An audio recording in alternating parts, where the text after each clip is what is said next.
Hello and welcome to Motors for the Masses, and today we're going to see if this electric SUV by Ford deserves to be called a legend once again as we check out the all-new Ford Capri. So let's roll the intro and get cracking. Crack!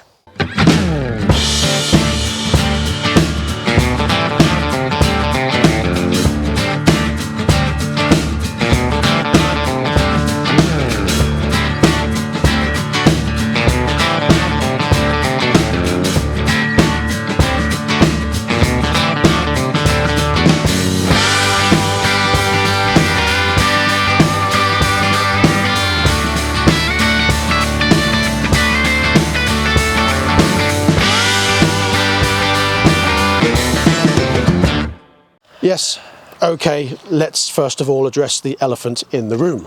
Hello, elephant. Very good. It is yet another electric SUV, which it appears that designers these days from any manufacturer can only draw electric SUVs. They don't really know how to draw anything else.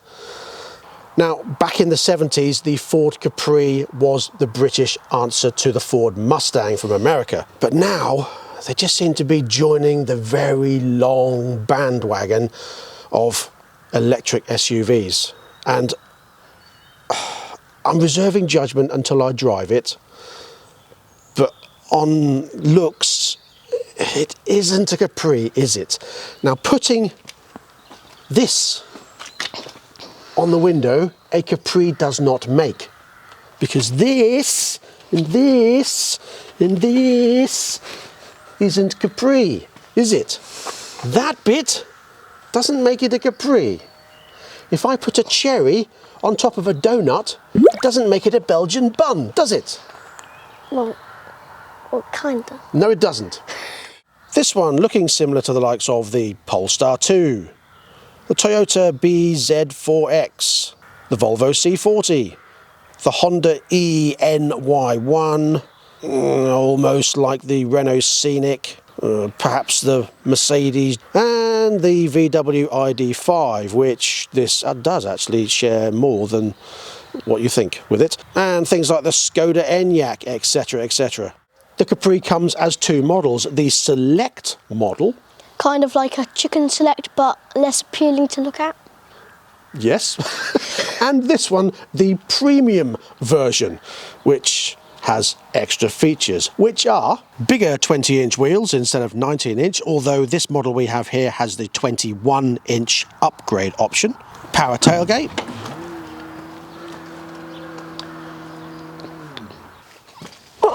Oh, can't.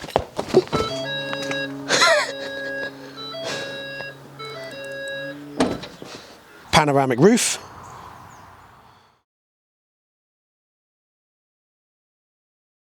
matrix LED lights, and the 10 speakers by Bang & Olufsen rather than the 7 speakers.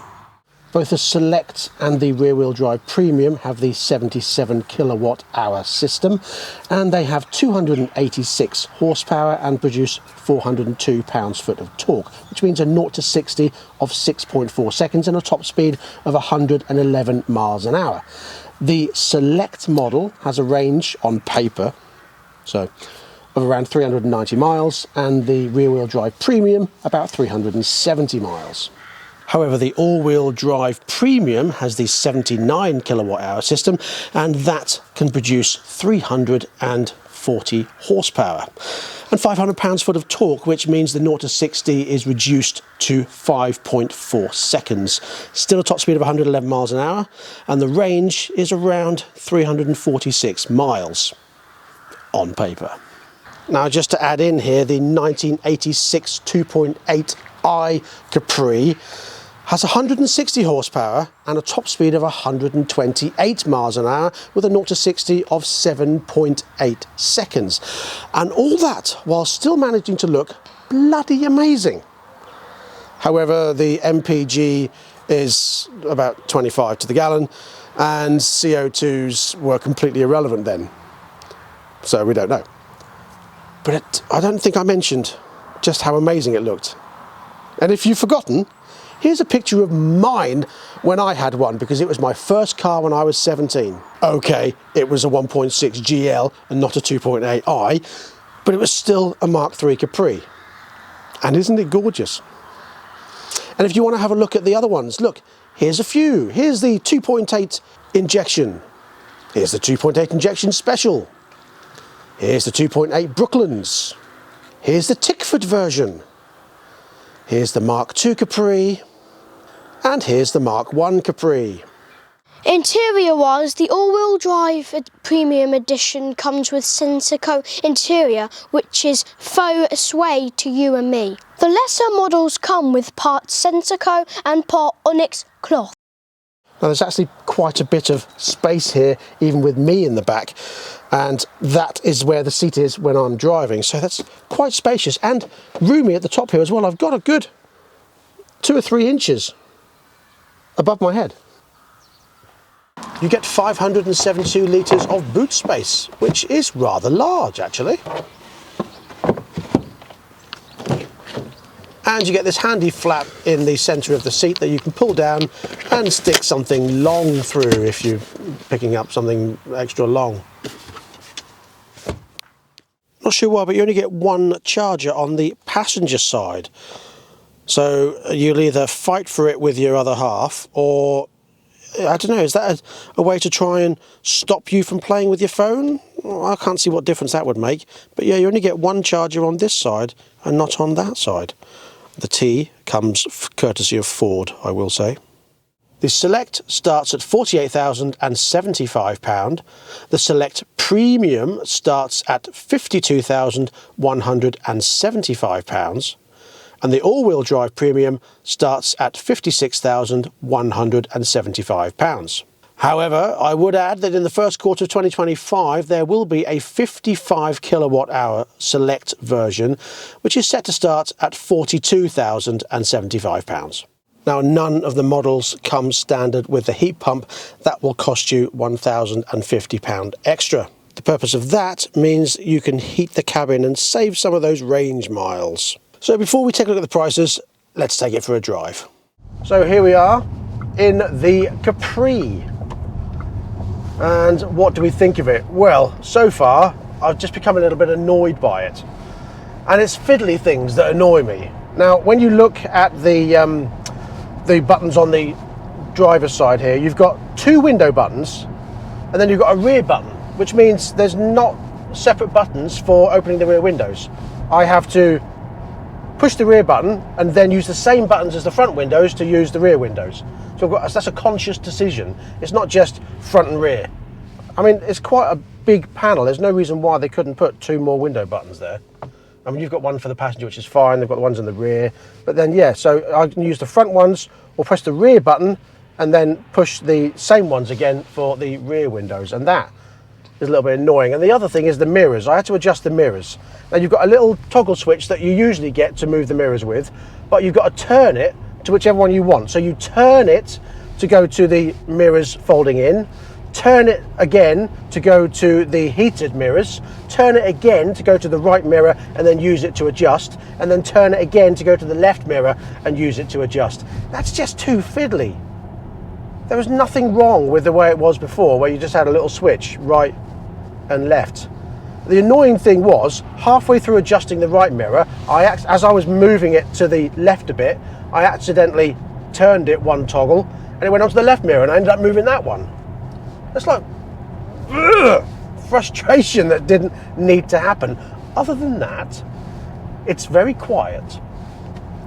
Now, I am 5'10½". I have a 31.5-inch inside leg, so the way I'm sitting, I usually say that when I'm on a bike, but the way I'm sitting means that I'm quite high in the seat. I have got the seat as low down. No, I haven't, it's moved. Oh, okay. Oh, since I've got out, it's moved. Oh, that's why. Okay, that's better. Right, so other than that, the way I'm seated is actually quite pleasant.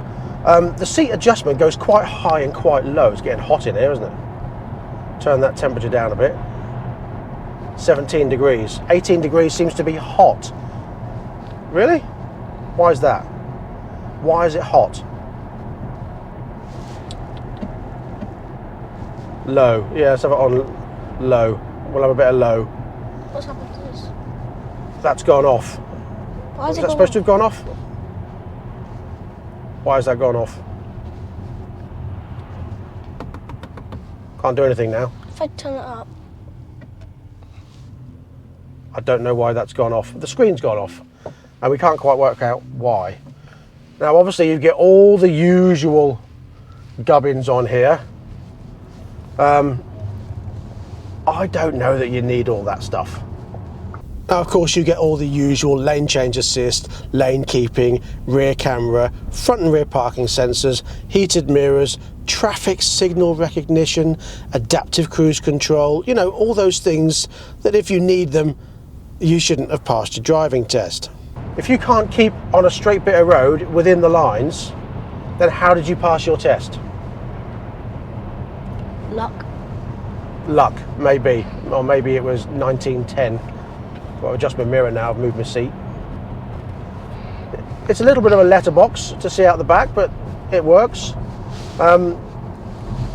The gear lever is basically a toggle switch on the steering wheel. Look at that. Yeah, that's an MG Midget. That is a car that requires driving. Oh, yeah, definitely. Yes. That has like barely any. Does it even have air conditioning? No, it won't have air conditioning. It'll have a window. But you have to like slide. Yes.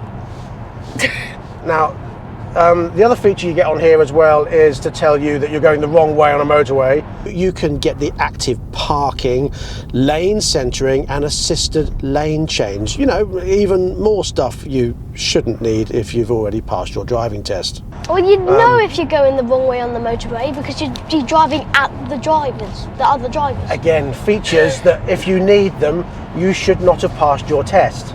Yeah. You know, I mean, if you need the car to say, oh, by the way, you're heading the wrong way on the motorway, and that sign up ahead says 70, then how did you pass your test? I don't know. And we're sitting at 69 miles an hour at the moment, and it's very quiet, it's very pleasant, it's very airy. There's lots of light in here. We've got this panoramic roof in this version, and it's actually really nice. All I can hear is the tyres. That's the only downside. Because there's no engine noise, you hear tyres. And nobody wants to hear tyres. I mean, you've got stereo, of course. Once you've got the stereo on, you're not really going to hear it. But without that, you can. You've got two different versions of driving on the gear lever. You've got D, which is just normal drive, and you've got B for regenerative braking. That's a hard word to say, isn't it? Yeah. Regenerative braking. So we're going to stick it in drive as we are now, and then I'll just show you what it's like when you let off the accelerator. Just going to turn onto the country roads here, and then we're going to put it in B mode and see what you get. So first of all, we're on this nice little country 40-mile-an-hour road. The superb handling on this. How is another car going to get past if another car comes? Not a problem, we're in a Capri. The legend. So as soon as I let go of the throttle, we just gradually slow down, and as we're going down a hill, it applies a brake for me, and then as we level off, it lets go of that. So we've got assisted braking as well. Again, that's the tripod. Again, if it's something that you need, assisted braking, how did you pass your test?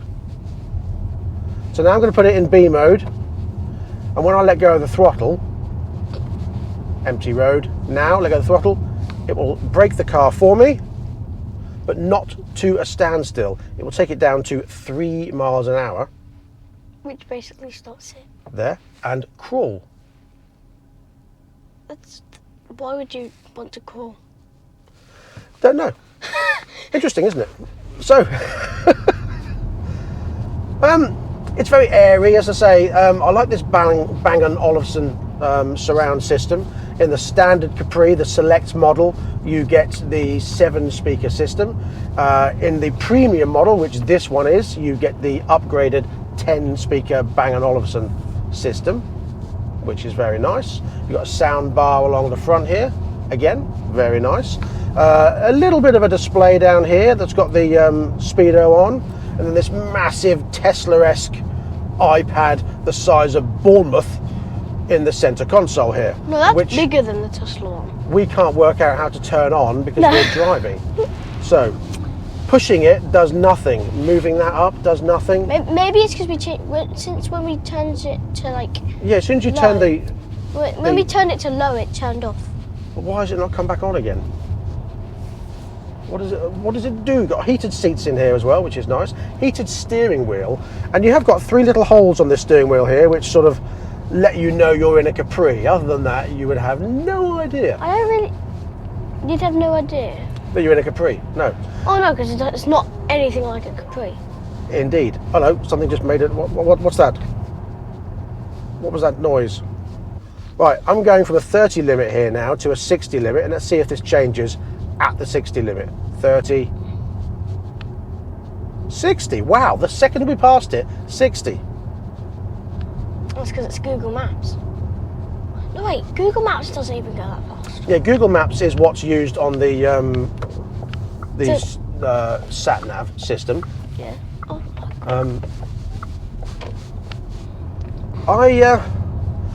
I'm not a fan of the buttons on the steering wheel, simply because if you've got your thumbs on at 10 to 2, it's quite easy to just touch that. And now I've turned the steering wheel heater on. What the? So it's Why just would you literally need that? there. I'm off again now.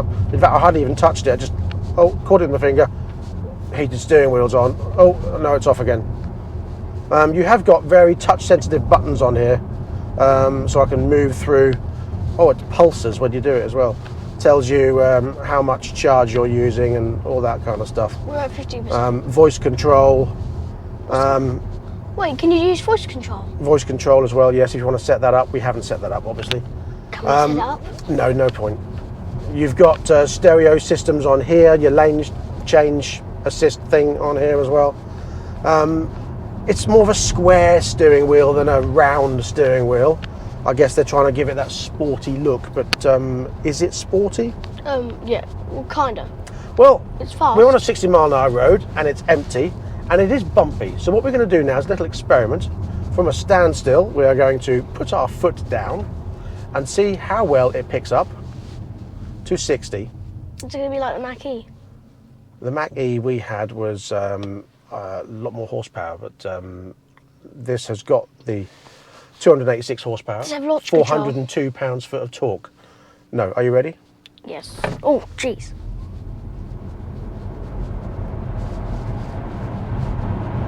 60. It's all right. I whiplashed my neck when you did that. I had a click. Did you? Yeah. You'll be fine. It's okay. I mean, it's not as fast as the Mach-E, but that did have a lot more horsepower. It did. The the standard car, as I said earlier, has got 286 horsepower, 402 pounds-foot of torque, whereas the all-wheel-drive version, premium, has what was it? 340. 340. Yes, 340 horsepower and 500 pounds-foot of torque, Which is faster. which is quicker. Yes. See, now I'm not touching the brakes, but as we're going downhill, it's braking the car itself. Wait, why?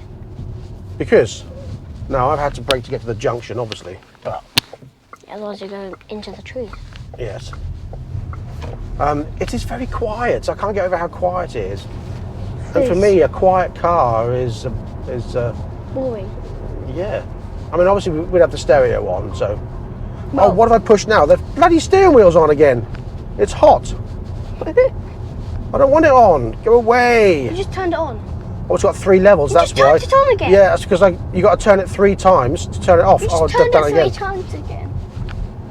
Okay, it's off. So you push it 3 times to turn it on. So I didn't turn it off before. I turned it down before, and now I've got a hot hand. That's annoying. Anyway, we need to work out how to turn this on because I want to have a look at it. There's nothing to turn it on. I mean, these country roads are a bit bumpy, and thinner. the handling is dealing with it really, really well. I'll be honest. Anyway, plenty of space in there. What's it like in there? That's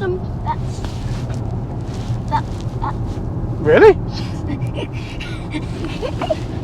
Squirrel.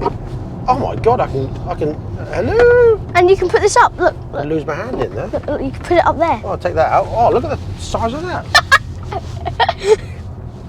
Interesting. I can lunge in it. I'm gonna put this back in now. That. Right, we're going to pull over. Oh, I'm going to put it in reverse then. Sorry. Reverse. There we go. It's so quiet. So preconditioning is where you can obviously heat it up ready for when you drive. Okay, let's turn it back on. So that locks it in. Yeah, that locks it in place. So I need that to unlock it. So all that does is unlock the screen.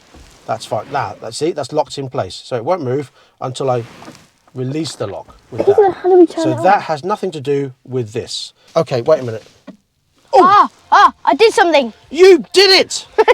That does it. I did a thing. Well, that's annoying. Okay. Right, we've got stereo. Let's turn that off because we don't need that music. Copyright. I'm Right. smart. So not only does that turn on the screen, but it also turns on the stereo. Yes, I do. Because as soon as you touch it, We don't want that the one. music comes on. We don't want that. Oh, No, but that's rather interesting. Why would that come on when... Okay, whatever. what? A lot of this is about getting used to how the car works. So let's have a look at what we've got. Ambient lighting is the type of different colour lights it has around here. It's difficult to see. You can see the green there, but it's difficult to see because it's not at night. Oh, you like that? Red looks quite nice. That's Hang on. orange. Is that an aeroplane outside? Or is that in here? Windows. That's because it's volcano. Nope, it's an aeroplane. Why an airplane? I honestly thought that was the sound of a volcano. So did I. Right, okay, So so what does automatic do? change it to whatever the weather is, I guess. Individual. You can change it to whatever you want. Now, let's have a look at some of the features. So we've got parking. What's this? If you want active parking, so that will basically park the car for you. Can we try and do it? No, I don't want to do that because I don't need to do that because I can drive. Camera gives you a 360 camera around the car, which is quite nice. That is not a standard feature. That is something that is added. That is not our car that we are in. Well, it is a Capri. It's just white. And you'd it's just 3D printed in. Yeah, but you think they'd have the car for whatever colour car you're in. That'd be nice, wouldn't it? Yeah. So there's that. You can have different features around here. So you can just have the reversing, or you can have more of a 360 look. Not quite 360. Okay, now you've got the head-up display option on this car also. So that is here. Didn't mean to push that. Driving profile. What is this? Ooh, sport mode. We need to try that. Let's try that. Right, let's go for a further little drive in sport mode and see what difference that makes. Let's start the engine. Ready? Engine started. And then should we do eco? No, we don't need to know eco. Why? I have noticed it does steam up quite quickly in here. Oh yeah, no, it is steamed. So we've got a bit of a window situation. Steamed up, so we're going to see how quickly that clears, if it clears quickly. It's getting there. I mean, we have got low temperature on, so if we turn the temperature up, it does help. Okay. It does clear quite quickly. That's quite good. Turn that down. Now I've got used to how these controls work. And then we'll turn that off. Nice. So, now we know what we're doing. So we've got it in sport mode, yes? Driving profile, sport mode. So we're going to get to the 60 limit in a second. And then I'm going to put my foot down and see how it fares. You can almost feel the difference in acceleration or the response of the throttle. So it's definitely got a bit more pull. We're now getting to the 60 limit, so that'll be nice. So we're now at the 60 limit. And see if you can see it change when we get to the 60 sign. Does it read the sign? And change to 60. Wow, that is excellent. Okay, are you ready?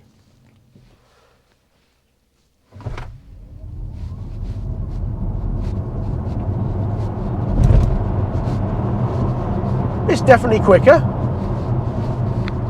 It's not a massive amount quicker, but it's definitely quicker. Does it feel any different to you? No. It's not brilliant, is it? But it's quick enough. Let's give it that. How about eco mode? Eco mode. Let's try eco mode then.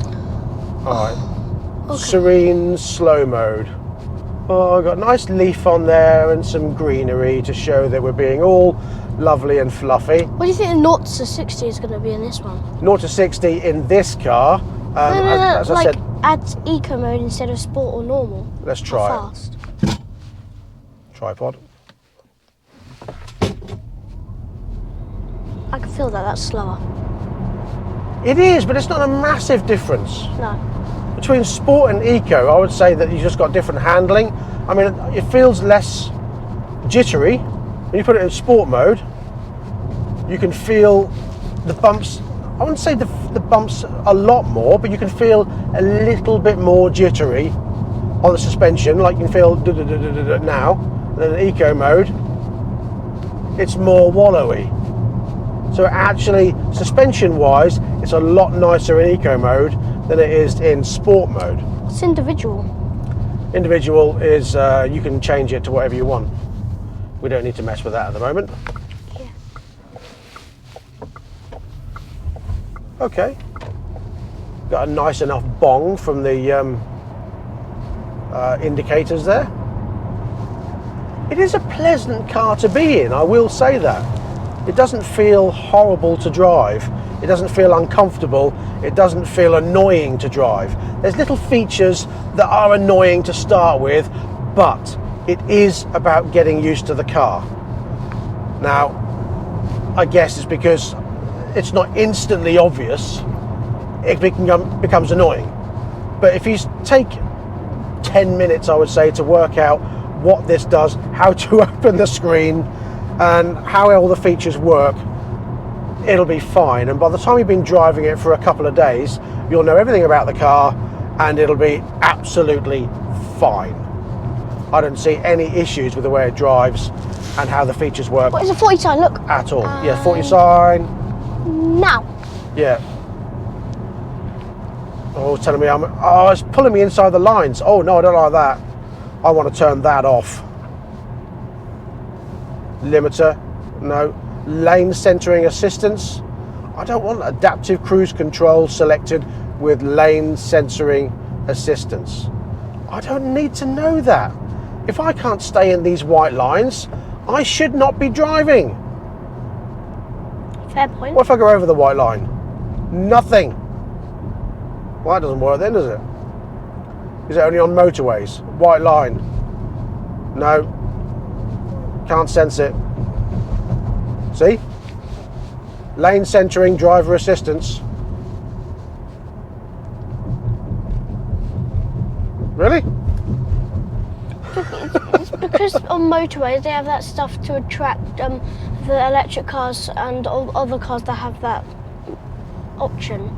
I wonder if it's because the white lines are not white enough. But anyway, other than that, it's a pleasant drive all round. So let's get out, let's stop first and have a look around the car and see what it's like size-wise, shall we? Well, it's not that different to other cars though, because for example, there's an old car called a Golf GTI that can do lane stuff too. So it's not really that new. When you say old car, what do you mean by old? It's in the 1900s, isn't it? 1900s? Yeah, I think. Although it is slightly larger than the Explorer, it is still not a massive machine. It's 4.6 metres long, 2 metres wide and 1.6 metres tall. It weighs in at 2.2 tonnes and it can take 1,200 kilos on the tow bar. The Capri comes with a 3-year base warranty, a 3-year paint warranty, a rather impressive 8-year battery warranty and a 12-year corrosion warranty. That's not bad really, is it? Now when it comes to charging, the rear-wheel drive models have a 135 kilowatt charger. The top all-wheel drive version has a 185 kilowatt hour charger. That means that the normal household socket charges from 20% to 80% in 22 hours. However, with the 135 kilowatt hour charger, that is 22 minutes and 37 minutes from 0 to 100%. With the 185 kilowatt charger, that will take you from 10% to 80% in just 26 minutes. So that's pretty impressive, to be fair. The Capri comes in 6 different colours. You get white, black, grey, red, blue and yellow. So how does it compare to its rivals, like Dad said earlier?